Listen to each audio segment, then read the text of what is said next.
Welcome to the Embodiment Podcast. This show is for you if you see the body as more than a brain taxi. It's for people interested in coming home to the body as a holistic aspect of who we are and how we live. Episodes contain practical tips, exercises you can take away, and interviews with embodiment specialists from around the world. I'm your host, Mark Walsh. So on the show today, Jae Gruenke. So Jae is expert in running and Feldenkrais and putting those two things together in kind of runner's form. I believe she has a background in dance, perhaps Pilates as well, a few other things that we're going to talk about. So joining us today from Germany, Jae, welcome. Thank you. Delighted to be here. How did you get interested in the body? What was your journey into that? Well, I always was. That's just the plain truth. I mean, it was the thing actually that I could never shut out. And so there's no other choice for me than this path. I suppose there was a time I thought I might, I might write, but as it turns out, I do write as a blogger, but it's about movement. It's about the body. Mm-hmm. So it's always been your thing. And as I understood it, did you grow up in Columbus, Ohio? Is that right? Is that where you're from? I was born in Columbus, but my family moved around a lot. So okay. Columbus, Ohio, Salt Lake City, Utah, Wilmington, Delaware, the Kansas City area, college in Massachusetts and Vermont, 19 years in New York City, 4.5 glorious years in Edinburgh, Scotland. And yes, I saw that. So I'm curious about this journey. Columbus, Ohio, I know because my mentor, Paul Linden, lives there. So I've actually spent a few months in Columbus. Uh-huh. And what was the first kind of body art you got into? Was it kind of sports in school? Was it dance? Like what was your entrance point? It was dance actually. And it was surprisingly late considering. I started dancing when I started college at 18. Okay. So I had a brief stint in ballet in 4th grade, but the teacher was really draconian and pounded her cane on the floor and stuff like that. And I couldn't take it. It didn't work. My parents pulled me out. No. Put me in gymnastics thinking that was a more psychologically healthy environment. That's quite something. How little we knew. But that didn't last either because I didn't have the daredevil nature necessary. So, then it was just books and wandering in the woods for me until I started dance classes at the beginning of college. Okay. And Feldenkrais. So we've had Russell Delman on the show who introduced it. But if people missed that one, what is Feldenkrais and how did you get into that? The Feldenkrais is a method of movement education or somatic education. Some people prefer. It's a little easier for runners to understand when I say movement education. So that makes it different from any kind of exercise system. We don't stretch, we don't strengthen. It's about what you know about how to coordinate yourself in the environment. And it replicates the learning process that we used from infancy in order to begin to learn those things so that we can continue to engage in this incredibly powerful learning process and continue learning the things that make a difference to us in our lives. And there's really no end to those. And particularly as the years go on and we're confined in our movement options and opportunities through school and work and so forth and modern life. And we have accidents and injuries and the things that can happen in life that cause pain and therefore reduce our movement, the movement choices that we feel are available to us. Being able to re-engage in this process of learning that we originally used lets us reclaim movement that was lost to us or learn movement that we never learned to begin with. Great. And I don't want to repeat myself too much from Russell's podcast, but I really regard Feldenkrais as a work of genius. And also it's really quite different. If people are used to strengthening like exercise or stretching, that it's, I just want to underline what you said, that it's educational, isn't it? That you're actually feeling, so it's an awareness-based practice. So you could call it a mindfulness practice, but it's about feeling usage and how you do things. And it's also quite countercultural, and it can often go quite slow and really, I know there are faster Feldenkrais lessons, but often the lessons are sort of fairly slow and kind of investigating things. And I remember it being quite difficult for me as a sort of fairly yang person and in a yang culture. And I've always wondered why it wasn't so popular, because it is such a work of genius, and the results people can get from it are really, really huge. Yeah. Yeah, it's true. I mean, it's just so far outside the box. It's just a different paradigm completely. And from pretty much anything else. I mean, the only thing even remotely in the same category is Alexander technique, and that's not, exactly wildly popular either. So that's why, I mean, I've often felt that if the work that I did were difficult and uncomfortable, that it would be much easier to make a living. It's interesting, isn't it? That if people suffer, there's a sort of Calvinistic work ethic. They suffer, they feel like it's doing some good. That's somehow ingrained in us quite deeply. Or if we do harder, faster, more, if we sweat, it's doing us some good. And it's quite difficult to convince people that lying on their back and doing some slow movements slowly for an hour is actually going to be very beneficial. Even when, this is what I think is crazy though, even when there's very obvious impacts, like just being able to turn 180 degrees more, or I was talking on another podcast how I went from hardly being at a back bend to being able to look at the wall behind me 90 degrees back like some kind of 10-year-old gymnast. And I was just like, bloody hell, how did that happen? Like in one lesson. So it has these astounding results, but then and then there's also the more subtle level, isn't there? Like, I've done Feldenkrais lessons on my feet, and maybe this will take us into running, and just learning like, wow, I can just feel the movements of my feet much more. They're just different. My toes are differentiated. It's not like this clump in my shoe, this block of flesh. There's different bones, and I'm touching and kind of, I kind of get a sense of the footprint I'd be making right now. Yeah. Just walking down the street now, that's something that stayed with me. It is encouraging though to see. In some ways Feldenkrais and Alexander haven't got big, but it seems like other embodied arts are getting more Feldenkrais-y. It seems like it's becoming an influence on higher level yoga, for example. Yeah, this is something I've talked about a lot with my husband, who's also a Feldenkrais practitioner, though a scientist by profession at the moment, but he was trained in the Dalcroze method. I don't know if you've heard of that at all. No. Movement, it's musical education through movement. And it was invented by Jean-Jacques Dalcroze in Geneva in the Belle Epoque. I'm sorry, I'm a bit of a glutton for embodiment, so we're going to have to get your husband on now. There's a method. Okay. There's a method that I don't know about. I want his email afterwards. Absolutely. But, the Dalcroze method, it's still around. Like in the US, it's used to teach children music because it's musical concepts separate from an instrument. So it's if you can't really make a sound out of a flute yet, you can still learn about music. But it was originally created to help adults, and it's still used in Europe in arts training as well. But the community is smaller and smaller, and in a way that's a sign of its success, because the ideas from Dalcroze now have so suffused music education, that it's in the process, it's moving towards not being even needed anymore. So like many yoga teachers now would have an idea of like, hey, it's important to feel your own body and work within your own limits, or something like that, and there might not be a system for it or the same level of sophistication, but that basic idea of, even 10 years ago, even like you make the shape and you just bloody do what the teacher's doing, and you kind of force your body into it. Like most decent yoga teachers that have been around for a few years wouldn't regard that as smart, I think now, unless they're from a very particular school.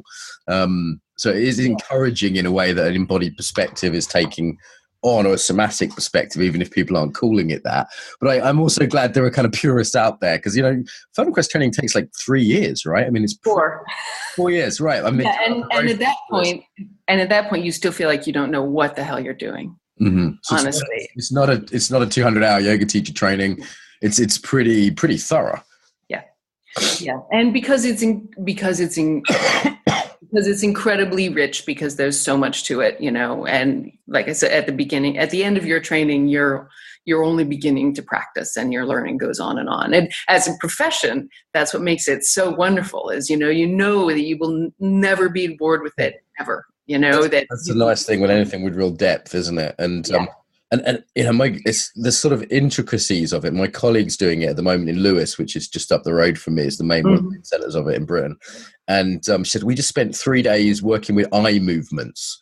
And, she's completely sort of discombobulated by it. I'm working with her, poor girl. But it's like, wow, it's 3 days with moving the eyes. Like some martial arts might have a sense of, drishti or focus or, something yoga, you have that. But 3 days just with eye movements. I mean, that's and that's perhaps just her beginning part of that part. Right. Yeah. I have a couple of friends in that training as well, so they probably all know each other. But yeah. Well, and lest that sound like totally intimidating or deadly boring to anyone listening, like that's just scratching the surface, because the integration of seeing and acting is so critical for us. And so work with the eyes, you're working with everything and bringing it together, and everything plays into it. And 3 days is nothing. Yeah, it's this different mentality in a way, and it's been so foundational to many of the embodied teachers we've had on that you might not. People, for example, like Paul Linden, Richard Strozzi Heckler, two of my teachers were both trained by Moshe Feldenkrais. So it's like people might not even realize they're part of a lineage that's influenced by Feldenkrais. Like for example, myself, I've never had any formal training yet, but my teachers did, so it's gone through. So let's get into running then, because I've been looking at your website, and this is how you're recommended to me. It seems like running is your main thing now, and I'm trying to get. How did you get into running? Like, what's the deal there? Yeah, it's a little weird, but it was through dance, because what started late. I did dance professionally for 13 years, and the choreographer that I worked with for the last 5 years of my career did pieces in large outdoor spaces. And there were no wings to exit into. There was no off stage. You were just out there. You were running around for 30 minutes, and I totally just could barely survive the pieces. I didn't have the cardiovascular fitness needed, because normally as a dancer, you don't worry too much about that. So I thought I would better train for this. And the obvious thing to do was running. And so I started going out running a couple times a week, and it felt horrendous. And that made me really mad, because I could do all these non-normal things, all these kind of extraordinary things for a human being, and had hard won all of them, at an age past when people normally learn them. But why could I not do this fundamental human gait? It's supposed to belong to me. I'm supposed to be able to do that. Yeah, it's an evolutionary heritage, isn't there, of running? I'm told that our kind of ancestors would run down prey. Right. One of the main things we evolved doing. Right. We're one of the few. There are only dogs, horses, and humans can do endurance running out of the entire animal kingdom. All other animals are sprinters, faster than us, but our gift is not speed, except potentially relative to each other. Our gift is that we can last. Keep going. We can sweat and other things. Yeah. Yeah, exactly. So you were kind of annoyed that you couldn't do it, so that you. So then that was a problem to solve, and my favorite kind of problem to solve. And at that time, I had just started my Feldenkrais professional training. And so I used my professional training as a laboratory to figure out what the difference was between how I was running and people who seemed to run comfortably. Got it. And so, I would do a lesson, I would go for a run. I would do another lesson, I would go for a run. I would see what happened. Yeah. Yeah, and I can ascertain to some effectiveness here that I have a problem with running. I won't get into it too much in the show, but I basically, most people have a fight-flight response. I have a fight response, and I can't run very much outside of a treadmill. So I started to realize it must be something in my gait here. And one of the teachers, I briefly mentioned this to one of my teachers who's Feldenkrais trained. He had a quick look at what I was doing, gave me a couple of tips, and we actually measured it. After the tips, I could run twice as far. Literally twice the distance. Wow. And it wasn't very far. It was from something like, from 1 kilometer to 2, but it was quite a significantly measured distance different. And obviously I hadn't got any fitter between the first trial and the second. If anything, I should be more tired. Right. But by these little kind of tips he gave me about how I was using my legs and where I was putting pressure, all of a sudden it was 2 kilometers and not 1. And I thought, wow, that's a pretty big measurable difference, Yeah. Absolutely. I mean, the difference that how you move makes to your ability to run, your comfort running, your speed and your endurance. and I've said comfort, but I have to come back again to your pleasure in running, which you should have because it belongs to us as a species. How you're moving is critical to that. And then if you want to improve how you move, it's critical how you go about that. What kind of a learning process you engage in. And that's where the Feldenkrais method is so powerful. And that's why I think, honestly, I feel that the running community doesn't understand its own sport because they haven't had the tool that really lets people make change instead of just imposing new movement patterns on top of deeply held movement habits. And the ability to compare runners to themselves after making these changes. So all that's been possible is to compare runners to each other, but their bodies are different, their histories are different. So how can people do crazy like there's the Paula Radcliffe argument, right? That is still the women's world marathon record holder, and she had this funny kind of head bob, and kind of kooky form, honestly. And if she could be the world record holder, then form must not matter at all, right? So that's been what running's had to work with. And so let's take a step back. Trying to bring to the sport. Because I'm aware that most listeners may not be particularly interested in running, which is in a way kind of strange when it, is like, for me, it's like, I don't know, sleeping or fucking or like, I don't know, dancing. It's just like basic part of our inheritance, right? So I encourage everyone to be at least a bit interested in it. But even if they're not, like, I think this actually is a fascinating example. And it's something which, I see really geeked out on, you've really specialized in. And so I think we can use this as a sort of an example that applies to everything else. And the first thing that occurs to me is kind of how does it go wrong in inverted commas? Like if this is so natural in the same way as sitting, you see babies and they sit in a beautiful poised way. And then you're walking or, dancing and freely, I was dancing last night, like freely expressing themselves, like my niece can do that shit, my, her dad can't, like what happens that means that we start off with whether it's, sitting or dancing or in your case, running. And then where does it go funky? How does that happen? Yeah. Well, I think the first thing, I think it always used to be the first place it goes wrong is school. You're put in chairs and you have to stay there. They're probably bad chairs with backwards sloping seats. And so, you reset normal as hips flexed and pelvis level. And already running becomes very difficult. Got it. So we're learning a pattern of just posture through sitting all day.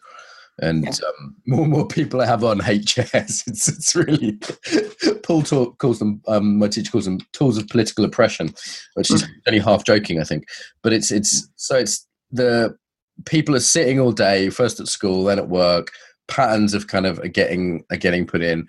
And then what's the difference between Feldenkrais and just telling someone, right, you should, I don't know, have a longer gait or a shorter gait or, Well, again, you've got these movement habits. They're not conscious. They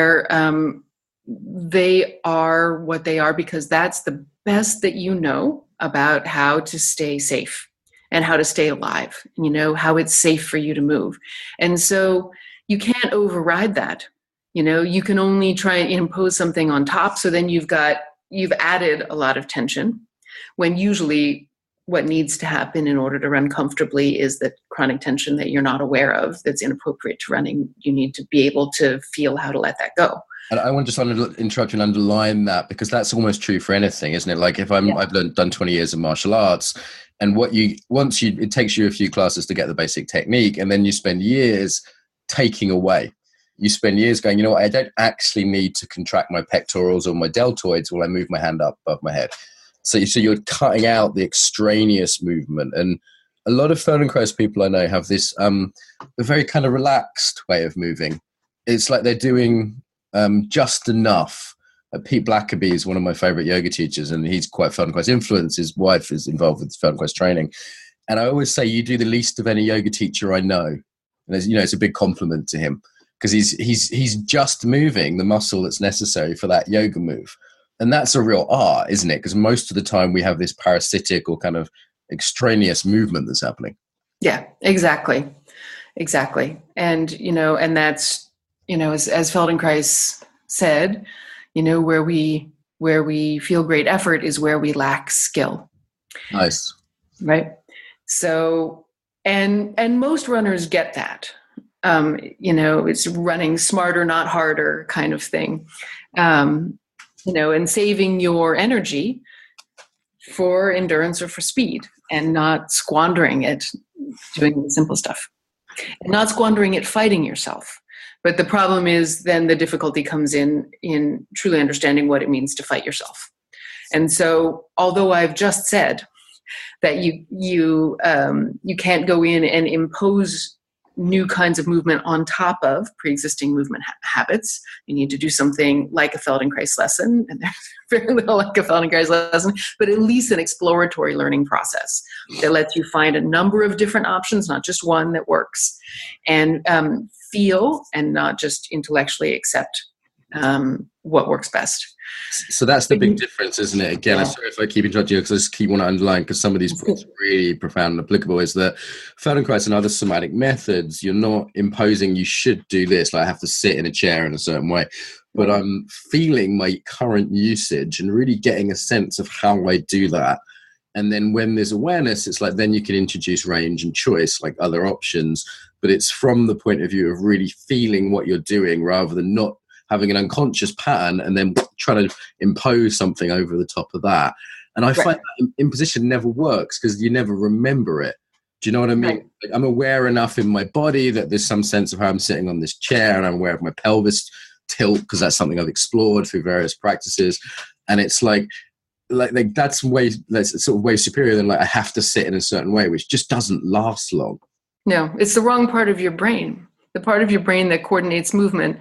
So I had a client once who was an engineer from Bell Labs. He begged me to just always say when you teach that the part of your brain that coordinates your movement doesn't understand English or any other language, right? Yeah. So any explanation will never reach the part of your brain that needs to learn something new. It needs to be, William Blake, I think, said it best, that if the faculty, hang on. I'm going to scramble my favorite quote. We'll come back to it. We'll come back to it. At the language. But anyway, if learning happens through experimentation, then the faculty of learning is the faculty which experiences. And that's the level on which you need to do your learning. And this exploration. Body learns through exploration, through experience, through contrast. Wendy Palmer, one of my teachers, always says exaggeration and contrast is a nice way of working with it. It doesn't learn through being told. So you can tell someone doing a downwards dog in yoga, do it this way, and they might sort of try and self-correct based on what they think you're wanting. But there's no real learning there. They're not actually learning what they're doing. And the critical thing seems to be how. Like Feldenkrais seems to all be about how you're sitting or running or whatever it is. Yeah. Just to be specific to running, then, in case there are some running geeks out there too, like what are some of the specifics with running that people normally, like if you just someone that's listening to this that's like, hey, actually I'm listening to this while jogging through the park in Sydney or in Berlin, like what would be the sort of tips you would give them in terms of feeling and educational process? Oh, in terms of well, I mean, the number one thing that I want everybody to know is that good running technique, and some people say technique, some people say form, so I switch back and forth as well. It means the same thing to me. Feels easier than worse technique. So feels easier right away and not later when you're stronger. Because if you have to wait till you're stronger for it to feel easier, then it's not really easier, it's harder. So running the way you're meant to run means using your body. We evolved to run. We are perfectly suited to running. Our habits may not, but it's our biological inheritance, is Feldenkrais's term, as a species, that we can run. Your body, you can run. And so that's going to be the easiest way of using your body when running. And it's more work to try and do it any other way. And so you have to follow this trail of breadcrumbs, what feels easier. And people who experienced runners know that easier is not the same thing exactly as relaxed, because some people interpret relaxed as feeling like floppy or loose, but that makes running a lot harder.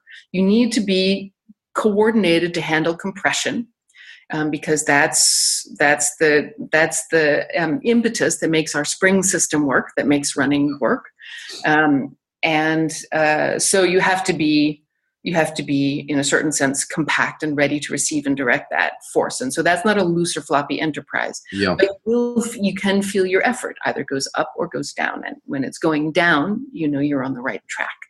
And the generalizable principle here is by following ease and pleasure, though I would differentiate that from familiarity, which is a sort of dangerous thing that can feel easy because it's familiar. That where you're following kind of pleasurable ease, you're going to be improving your skill, your ability, your power as a martial artist. You'll hit harder if you're not contracting muscles that go against the punch, conversationally, socially, it's like being relaxed in a kind of social environment. You're much able to make the joke or flirt better, or whatever the social thing is, because you're relaxed and open and responsive. So that seems to be a generalizable principle, that you're looking for ease and the sort of pleasurable ease in whatever activity you're doing. Yeah, though I have to add a caveat that there's a caveat, which is there has to also be some rigor to the investigation, because pleasure can also lead you into some blind alleys. And I would say instead that pleasure and ease are the outcome of a well-coordinated movement that is a perfect fit to the thing that you intended to do. Yeah. And an outcome of having a lot of choice and knowing how to make the right one. So, it can definitely happen that, a person is exploring, feeling around for what feels nice, a laudable process. You definitely should be doing that. And you get really taken with a certain kind of movement. It has a really nice feeling, and you do it a lot, and I've definitely seen runners do this, they sort of take this idea of ease and pleasure and run away with it. I've seen other people do it too, where it's, it feels so great when I do that with my arm when I run. Yeah. Well, that may feel really lovely and may be a wonderful contrast to a particular kind of tension that you had before, but it's a step in your process. Yeah. And if you put it to the test for a runner, there are easy kinds of tests for this. There's because it's a quantifiable sport. That's the sport. If you compete, it all happens in numbers. And even what competition is all about energy management. Yeah. So you can measure it with a heart rate monitor. Okay, and this is really... Yes, and look, speed and effort. Like, does your heart rate really go down, or does that send your heart rate up for the same speed? Got it. So we're looking to reduce effort. And, Feldenkrais had a great guideline that I always encourage my students not to try and get it right, but to try and make it work as many different ways as possible. Nice. So, awareness, range, and I sometimes say to my students, all they teach is awareness, range, and choice, or awareness and choice. That's very much from Feldenkrais. We need to be aware of what we're doing, and then having choices there. Excuse me. Quite all right. After asking you to close things down earlier, that was my Skype seemed to still be opened up there. So, where were we go? Sorry, I was a bit distracted. So that's all right. I would jump in and say that, Feldenkrais said to have the choice only to do or not to do. Yeah. Or to do something one way or the opposite way. That's not freedom. Yeah. You need 4 or 5 viable options for it to be freedom. And in running, this is particularly relevant because it's a fundamental human gait, and because we need to not only be able to run it with a simple, comfortable efficiency to cover distance, but also holding a spear or a bag or a backpack, pulling, pushing, limping. If you're hurt, you still need to be able to run. You'll probably especially need to be able to run, thinking through human history. And so, in fact, we can pull off running a million different ways. And it's right that we be able to pull off running a million different ways. But you also need to find the easiest way for right now. Yeah. And so running is kind of seems to go through stages of being told it's the best thing we can do or the worst thing we can do. like just as an exercise form, but also for health. You know, my dad was kind of a half marathon runner. He wore out his hips doing that. You know, he said to me, never run, you know, do any exercise, but never run, because he wore out his hips. And then, you know, there's other sort of times when jogging seems to be the most thing, or people say this is the best form of exercise you can do. And it just seems to go up and down in popularity, like, and really quite up and down, like the best to the worst. Can you speak a little bit to that? Yeah, well, it's a fundamental human gait. So fundamentally, you know, in the simplest way, it is an appropriate activity for humans to do and has the potential to make us healthier. Now, after that, it's all culture, right? So it's all how you do it.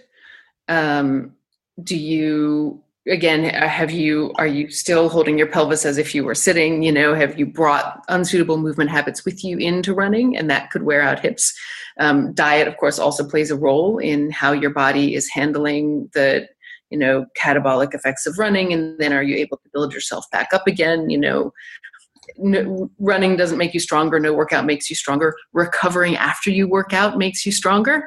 And that's true of running too. So you have to have a balance of stress and recovery. And a lot of runners get that wrong and then blame running. I mean, now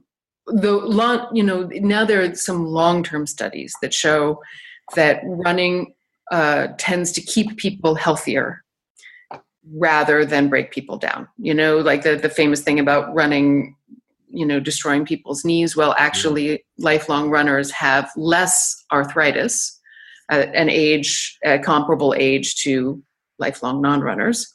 And for the amount of arthritis that they have less pain and disability than people with the same amount of arthritis who are not runners. So, you know, there's a growing body of evidence that suggests that actually running is not bad for us. Now, that said, again, if you get this balance of stress and recovery wrong, anything will break you down. And there is a problem that Mark Sisson of Mark's Daily Apple and Phil Maffetone particularly have really brought to public awareness of what Mark Sisson calls chronic cardio, which is working too much in this middle zone that is really tough for human beings. Right. So we are adapted well to run slowly, long. Yeah. Or fast, short. Yeah, when people try to run pretty fast for kind of long, it's really hard on your body. Okay, so if you look at the guys in Namibia or whatever, they're just kind of gently jogging all day after the antelope until it wears itself out, right? They're not kind of running as we might see it. It's a little more than, you know, it's more than walking, but it's not really going for it. So there's different zones. I wonder if also it's like this: is it roads? Is it shoes? Is it the rest of our lifestyle combined with running? Do you know what I mean? There's a lot of ways in which we're pretty different from those guys in Namibia. Yeah. Well, I don't have that much of a problem with roads, but I got a lot of problems with running shoes. And then, you know, then the rest of our lifestyle, of course. So myself, I'm a barefoot runner. In the winter, I wear a little bit of covering once it freezes, but that's my joy. I tell my students they don't have to become barefoot runners, but I strongly encourage them to do a tiny bit of fully barefoot running, either at the beginning or end of each run. And other than that, you know, the running shoes, we evolved to run. So anyone who comes into this sport of running and thinks that they're going to work out a better way for us to run than the way we evolved to run is going to do a lot of damage. And that was the case with Bill Bowerman, you know, the invention of the modern running shoe. Wouldn't it be nice, he thought, if we could lengthen our stride out in front of ourselves? But that would mean landing on the heel. So then we have to put a cushion under the heel. Right. And voila.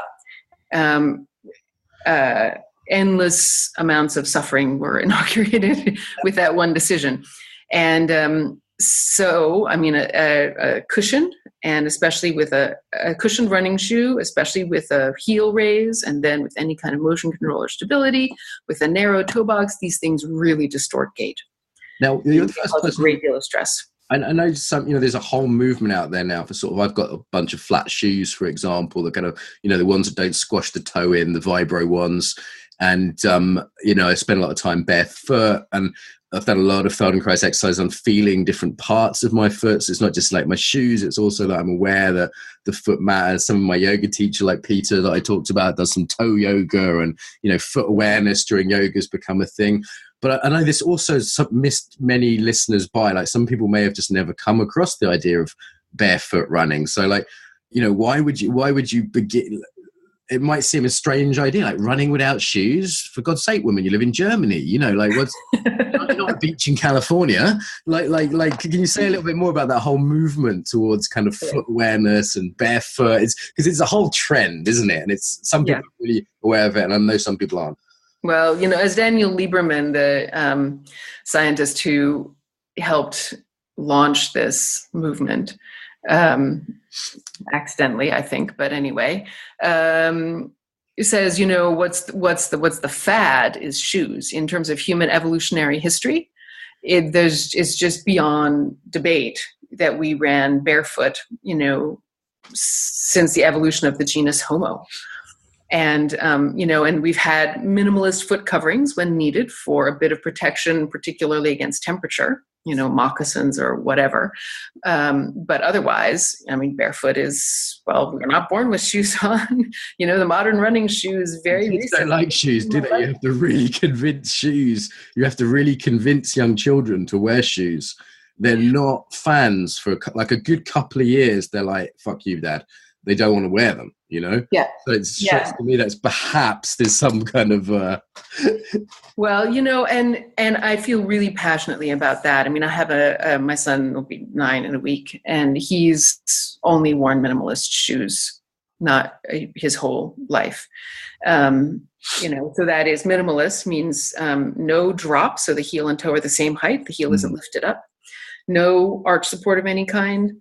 Little to no cushioning, and a wide toe box, and no toe spring, meaning that the toes aren't lifted up; they're flat on the ground. And once we were having a play date in a play park with a friend a few years back, and the friend's mother said to me, you know, I'm concerned about Rowan's running, you know, because his feet just look really heavy, and it's like he always used to love to run, but he doesn't run for very long anymore. He doesn't seem to like to run. I wish you knew what I did for a living. And I said, well, it's the shoes. It's just, it's very simple. It's just the shoes. Here, go get some Vivo barefoot shoes for Rowan. And shockingly, she took my advice. Friends and family never take they usually don't, right? Unless they're paying you, they normally don't, I find, yeah. So, but she went right out that day and got Rowan Vivo barefoot shoes. And like 2 months later, she was like, I'm amazed. I'm completely different. Look at how light his feet are. He runs long time now. He likes to run, you know, so we really, and there's still this idea, like it's shocking to me that I still have to hunt. I still have to special order. It's still a struggle. Yeah. And as a matter of fact, it briefly got easier. Now it's getting harder again to get minimalist shoes, to keep minimalist shoes on my son's feet, because there's still this idea that children need good supportive shoes, and if quote unquote, and if they don't have arch support, they won't create an arch, which is backwards. An arch is only created by being loaded from the top. So that's the idea of not understanding that the pressure, how the body works through response to pressure, and actually gets weaker through too much support. But, you know, like say cushioning, do you know what I mean? That's going to make your feet stronger? No, it will make them weaker. But it's interesting, there's different parts of it if we break those down. And there's a bit of a joke. I run something called the Embody Facilitator course, and there's 10 staff members, and usually 8 of them have Vibro kind of shoes on. It's a bit of a joke that we're sponsored by them. But I think independently, and they all come from different backgrounds, martial arts, dance, bodywork, but independently, so it's not just runners, they've independently all come up with this conclusion that the foot really matters because you're standing up so much, and if the foot goes wrong, the knee goes wrong, the hip goes wrong, the spine goes wrong, the neck goes wrong, your life goes wrong. And it's do you know what I mean? It's like, it's just, you know, might as well start at the bottom with something, you know, that you're standing on all day. And you know, this strikes me as several things here. Like, one is just the average shoe is not foot shaped. That's weird. Like, if the average hat was triangular and not round, you wouldn't fucking wear it. It just doesn't make sense, does it? Like, so like feet are kind of wide at the end because you have toes, and most shoes are triangular, narrow. And I guess where I struggle with here is, you know, is kind of style, is that they just look a bit geeky. And, you know, if I'm in Moscow and I walk into a room full of, you know, Muscovite tango teachers, for example, and I'm not wearing a quote unquote good shoe, like a classic, you know, nice shoe, then there's a certain social cost to that. And it's you know, that seems to be one of the main things that puts people off. And then the other thing I was thinking about is the heel. That why do we have heels? Like, I don't need to be half an inch taller. I'm a perfectly reasonable height. It doesn't really make any sense. And somatically, I'm someone who's often rushing and moving forwards. So the last thing I need is a thing that's basically giving me a little nudge from behind, making me go forwards. That's the last thing I need in terms of my embodiment. If anything, I should have shoes that have a heel at the front, you know, so I'm leaning back. But I mean, you know, posturally, that's not going to be very good. So I'm curious, like, how we evolve this as a society, like heels and pointy toes. It seems like the modern corset in a way. Well, yeah, I mean, it's not necessarily modern. I have to say, I don't know a lot about this because I never really wanted to devote my time and energies studying such a stupid topic. But, you know what I mean? Like this, would rather be looking forward. You know, but I do know that even, I think, you know, not the Renaissance, but not too long after. I mean, it's been centuries. Yeah. That, you know, that the upper classes, not the working classes, you know, but the upper classes, men, you know, I mean, you picture the silk breeches and the curly wigs and the heels that men wear, that only women would wear nowadays. So this has been going on a long time. It's it's culture out of control.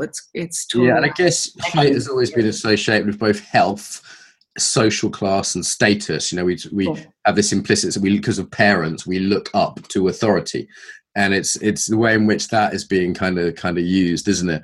But and all right, before we finish, there's a couple other things I want to talk about. Like, one I'm very interested in is runners are crazy people. So I want to ask you about the psychology of runners. Now, I say this as someone who's a crazy martial artist and a crazy yogi, and, you know, there's other kinds of crazy people that most people listen to this show are obsessive and crazy. But the runners are a particular kind of potentially sort of masochistic, aren't they? Like, I used to watch my dad come in the finish line of a half marathon, and he was almost dead. And the first person that did run a marathon literally died. Like, the ancient Greek myth is the original guy who ran from the Battle of Marathon to Athens died. And I kind of looked at that and went, isn't that a hint?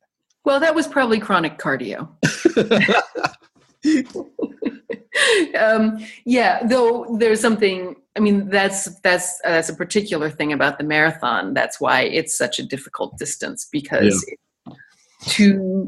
it's too long to be run fast, but it's too short to be run, you know, it's too short to be run like an ultra marathon. So, you know, I think that's one of the reasons that half marathons and ultra marathons are both growing in popularity, you know, but a marathon is kind of the Mount Everest, especially the first marathon for people. And it seems that these days people are loving extreme things. I think it's something about the culture we live in, of social media sharing, of needing to feel and being disembodied. But it seems to me that ultra marathons, kind of extreme mud runs, these things are getting very, very popular, certainly in the UK, I think globally.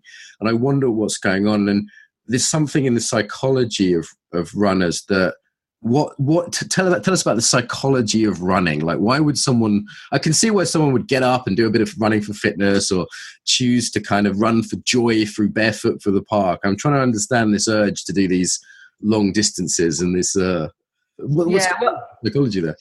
Yeah. So, I mean, I think there are a couple things that play in there, you know, and honestly, I see it as you know, the things that you're talking about, I see fundamentally as signs of health and the resilience of our species, rather than signs of dysfunction. They're taking some kind of odd expressions in some ways, but especially the obstacle courses. I mean, I've never done one, but every client I've ever had who's done one gets this big smile on their faces. It's so much fun, you know? And we, you know, I think though not everybody feels this, because running is a fundamental human gait, because it's part of our ancestral birthright. A lot of people feel a profound drive to run. and when unable to solve their movement challenges so that running feels comfortable and easy, the drive is still there, and we'll push through a lot of pain and discomfort in order to do that. And I think also we crave challenge, and we crave physical challenge, because again, that was normal to have that from time to time in our evolution, and modern life doesn't often provide that for us. The average office worker could go weeks without any physical challenge, right? Like they just don't, comfortable commute, comfortable office. Right. In the evening, maybe they watch TV, or there just isn't a physical. And it strikes me that human beings, on the one hand, seeking comfort is what our society is built around, but we also seek challenge. I've worked in factories and farms, for example, where it was incredibly boring, and you'd end up going, right, let's see if we can stack 5 tons of onions in an hour, just because you needed some challenge. And if you get it mentally, you get it physically. And I feel like even if you do get it mentally, like you're working at a computer all day doing complex banking tasks, for example, we still have that urge, don't we, to push our bodies in some ways. To square up against something that we don't know whether we can do it or not. So not everybody feels this urge, and the people who don't probably don't run races, though plenty of people do run and never race. I mean, honestly, myself included. I used up all my ambition on my dance career. I think pulling that off from a late age was plenty for me. And I love to go out and do what feels good, and that's all I care about. And honestly, I have a lot of students who running is their form of meditation. Running is their time in nature. I mean, running to me and to a lot of runners is deep rapport with the earth. Nice. Where you are shaped by the shape of the land. Of course, if you only ever run on a treadmill, you won't experience this, but to me, it's fundamental. And that's where our movement comes from. It's not just our own body. It's a co-creation of body and earth and wind. So there's that desire as well. The rhythmic piece of it. And yes, and then there are the more competitive types who really want to, measure themselves against Kilimanjaro or an Everest or the Marathon des Sables, is it's the one in the desert. Something I can't even contemplate, honestly. And will tune out what they feel they have to tune out in order to get that done. And I often hear runners say like, oh, this is my meditation. I think they're actually using the wrong word. It does seem that there's a trance state that runners, I used to get the same thing swimming, because it's bobbing up and down in the water. There's a very rhythmical, I used to do breaststrokes, it's in, up, in, out, and that rhythmical quality used to put me in a kind of pleasant trance state, which I think is maybe part of it as well. Yeah, I don't know if I would necessarily describe it as that, but then there's a whole landscape there, meditation and different states that I don't know that whole landscape, but I would say that for me as well, it's an awful lot like meditating. I go out for a run, my head is full of all the things. And for a while, even they might get louder or something that was underneath all the stuff on the top comes up. Yeah. And then, if the run is long enough, then I get I pass all of that, it somehow just falls away. There's a head clearing effect. We could kind of say that. It seems to be the case for many, many people that are doing it. And I like this idea of being out in nature as well. Do you know what I mean? Like, I saw some runners this morning. I was up early, and some runners, running through the rain, and they're actually experiencing nature in a way that you just often wouldn't. Like, the amount of time you would spend outside for many people might be to 20, 30 minutes a day, very little. Whereas if you're running an hour a day on top of that, it's a significantly more time you're in contact with the wind on your face, or the rain, or the sun, or all those things, as you say. Yeah. And you get the health benefits then also, if we're going to make it a little less poetic, but, the now better known health benefits of, forest bathing, or, there's actually a huge stress reduction and immune boosting effect of being out in nature, of being in the forest, particularly, that you will never get in a gym. So again, it depends on exactly how you are a runner. For me, again, my run is, or a morning walk, but often my run is my time in nature. And it's another reason I don't train, because I want the freedom to be able to bag my run or take an intermission if I see a lot of crab apples over on a tree, or if I suddenly discover that it's mulberry season, or, holy cow, look at all of those nettle seeds, gotta get some. So. Yeah. Nice. So in terms of invitations for people listening, one might just be go for a run, see how that is. People can report back on the Facebook group that we have, and kind of I could maybe tag you on that and say, like, how was running? Because in a way, like, I so many of my kind of embodiment friends, they're dancing, they're doing yoga, they're doing martial arts, but this really simple, they're walking because you have to walk, but they're dancing, maybe they're making love, but this really simple physical part of our evolutionary heritage may have been forgotten. It's quite common, that's never done, or has an association with something unpleasant or competitive, or sort of jogging on a treadmill in a corporate gym. So I just encourage anyone listening to have a quick run. I don't know if there's any safety things you want to add to that. It doesn't have to be long, does it? And to report back, like, how it is to run if you've not run. Any kind of things you'd add to that as an experiment? Well, yeah. I mean, I would say for a person who's, who doesn't run regularly, running is not a part of your life, figuring out how to coordinate it can be tricky, but a good point of entry is to do the start-stop game. So you start running, you run just a couple of steps, and then you stop cold. And then just as you feel yourself come to a stop, you start again. So start, stop, start, stop. You need to really go for it. Yeah. But as you do this, as you do a series of repetitions of this, you will discover that to begin running, you sway forward and then your feet start to go. And to stop running, you sway back and your feet actually, well, in playing this game, your feet will actually probably be in front of you by the time you stop. And then you'll feel your head pass over your feet and fall forward again. And then, so you begin to feel this shift of weight. Yeah. That is the wellspring of the movement.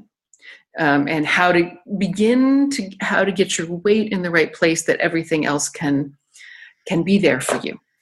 And that's fantastic. I love giving people these little experiments, on the podcast to keep it interactive. So that, talking about embodiment is always a bit kind of ridiculous in some ways. Yeah. It's like an embodiment podcast in some ways is quite strange, a disembodied voice coming in your ear from across the world. And what about, like, is there a little Feldenkrais foot thing you can offer people? Because people may be standing, walking, sitting, listening to this. Is there any kind of little Feldenkrais because this is the second podcast about Feldenkrais, and we haven't really offered anything about what it is. It can sound quite mysterious. Do you know what I mean? And it can be super simple, can't it? It can be super simple, So if you're sitting listening to this right now, take a moment. If you're on a seat that slopes backwards, then move yourself to the front of that seat so that your pelvis is not being rolled backwards, or as minimally as possible. And just arrange your feet and legs comfortably so that your feet are more or less underneath your knees, and your knees are not closer together than your hips. And feel what your footprints, if you're in high heel shoes, you'll have to take them off for this, but most other shoes will be okay. Feel what your footprints would be like in your shoes or on the floor, and what parts of your feet are pressing more into the ground, what parts of your feet you really can't sense or don't sense any weight on. And then feel, does one foot have more weight or contact or pressure with the floor than the other? And so if you find that that's true, then with that foot, press the whole foot gently a little more into the floor. If you felt no difference between the two feet, then just pick a foot to do this with. Press the whole foot a little more into the floor. And again, feel which parts of the foot predominantly press. And do that a couple of times. So we're interested in creating movements here that we do several times over, rather than a position that you would hold, because it's in the action that the information is, how you do it and how you come back from that movement. And now try pressing mostly just the heel a few times into the floor. And you may find that doing this creates some movement elsewhere in your body. Maybe shifts your weight on your seat, or maybe it doesn't. So just a few times the heel, and then rest for a moment. Not because I think you're exhausted, but because I know you need a moment. I love that in Feldenkrais. You get little rests, don't you, every few minutes? Yeah. So much changes in the rest. And so then a few times, press the ball of your little toe, so the base of your little toe, the metatarsal head, into the floor. You may feel other parts of your foot press too, but your focus is there. How does that feel different? Does the rest of your body respond differently to this? And then a few times the base of your big toe, the ball of your big toe, the metatarsal head.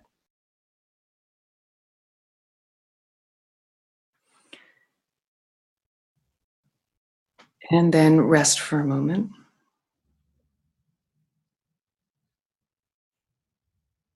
And then a few times all three spots on your foot. So your heel, the ball of your little toe, and the ball of your big toe. So a triangle. And if you noticed that any other part of yourself was shifting in response to this earlier, you may notice that something about that has changed.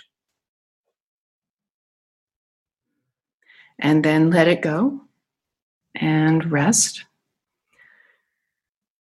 And observe now how that foot is contacting the floor and with how much weight compared to the other foot.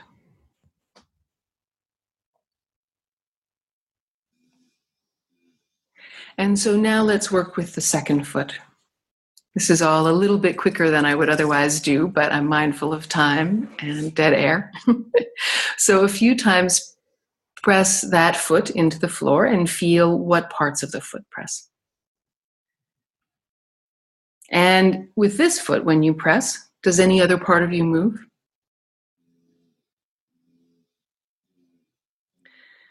And now your heel. So press a few times, primarily with your heel. What kind of response does that produce? Does your weight shift on your seat? And now a few times with the ball of your little toe, the metatarsal head. You may feel that you do something with your foot and lower leg to shift what part of your foot is pressing against the floor. What do you sense in your lower leg as you press with the ball of your little toe? And now the ball of your big toe. And again, what kind of change needs to happen in your foot and your lower leg to do this? Does your knee shift?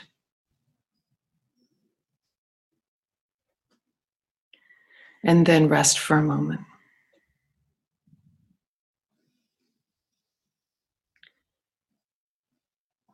And now a few times press with all three areas of your foot. Doesn't mean other parts of your foot can't also touch the floor, but your attention is on these areas. The heel, the ball of the little toe, and the ball of the big toe. Now, how does the rest of you respond to this movement? And then rest. And observe how now is this foot contacting the floor? How much weight?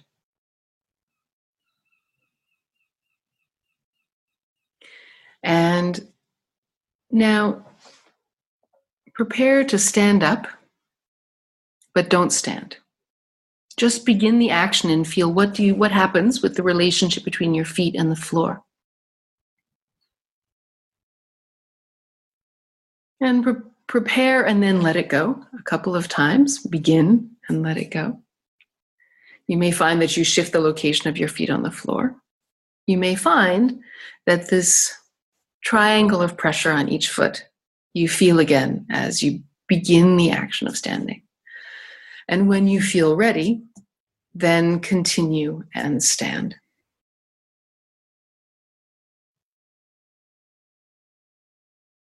And we'll finish here. Thank you very much. I'm going to share some resources from your website, particularly useful if anyone's interested in running. I'm also going to share for people out there, there's lots of good free, what are called ATMs, awareness through movement. Like that was like a little mini ATM we did then. There's some really good ones online, and it's one of the few practices people can do from the internet, because it's pretty much verbally taught. I mean, I know there's a hands-on version of Feldenkrais as well, but certainly the awareness through movements is pretty much verbally instructed. So it's kind of what I do when I'm somewhere where I can't find a teacher of embodiment at all. So I want to share. There's some really good podcasts and things I want to share on Feldenkrais as well for anyone that's wanting, bigger lessons around movement of the foot and other lessons at all. Is any kind of final message from you in terms of what you'd like to say about the body or about running? I think it's your birthright, and today's your birthday. So if you have not, explored this gift that you've been given, I would encourage you, with maybe the new idea that it's not bad for you, it belongs to you, to explore it a bit and enjoy. Thank you very much. People can find you at balancedrarunner.com, right? That's right. That's right. Thank you so much for your time today, Jae. Oh, it's my pleasure. Thank you very much for having me. I've really enjoyed the conversation. If you enjoyed this episode, subscribe to get more. If you'd like to help us build the Embody tribe, leave a review on iTunes or share this on your social media. If you're interested in training globally, sign up to receive the newsletter at embodiedfacilitator.com. Until next time, welcome home to the body.